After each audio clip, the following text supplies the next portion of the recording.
Good day, ladies and gentlemen, and welcome to my home in Livingston, Montana. Okay, for the next few minutes, I'm doing another knife review.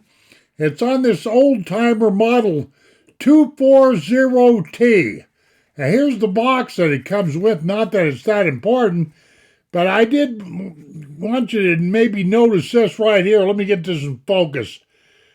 I have no idea who owns Old Timer now or the name, but right there, a Battenfield product, Columbia, Missouri, and a subsidiary of American Outdoor Brands Corporation, www.aob.com. That's all. That's that's all I can tell you about where this thing comes from. And of course, right there, it got made in China. I imagine that makes old Trump happy. But anyway, that's the box it comes in. Here's the piece right here. I did my own measurements, and I formed my own opinion about this because there's a lot of screwed up information, if you will, on the internet, as far as I'm concerned anyway. I already opened up these blades because these things are pretty stiff. Let me tell you, this is actually, in my humble opinion, a pretty well constructed knife, a whittling knife, if you will. I forgot to say that. This is a whittling or a carving knife for a $20 bill plus shipping. That's what you're going to pay for this old timer. It's referred to as an old timer 240T. You get them on Amazon for $20. And like I say, it's a whittling or a carving knife or a splintering knife or whatever you want to call it. Now, okay, open wise, from this end right here to this other end, I got to be real careful here, to this other end here, we're talking an 1/8 and 1/8 inches, 8 inches, okay, open length. Closed length, from here to here, we're talking 4 3/8 of an inch, okay? And the width of this guy, and I'm talking both ways, this way and this way, this way and this way, 9/16 of an inch. I know, I measured all this stuff. Okay, as you can see, we've got 6 blades here. And these blades are made out of carbon steel, 65 MN high carbon steel, is from what I can gather anyway, okay? Now, let me see what else we got.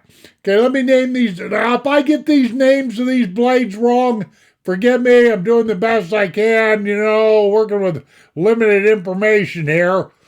But this guy right here, this is a detail knife, okay? The blade is 1.5 inches long, okay? This guy right here is a straight chisel. This blade here is what they call a straight chisel. Okay, this guy right here is called a V-scorp blade. This fella right here, a V-scorp blade. Okay, moving over to these other guys. Okay, this right here is called a straight gouge. Okay, a straight gouge. This right here is referred to as a hook blade. And this guy right here is called a gouge scorp.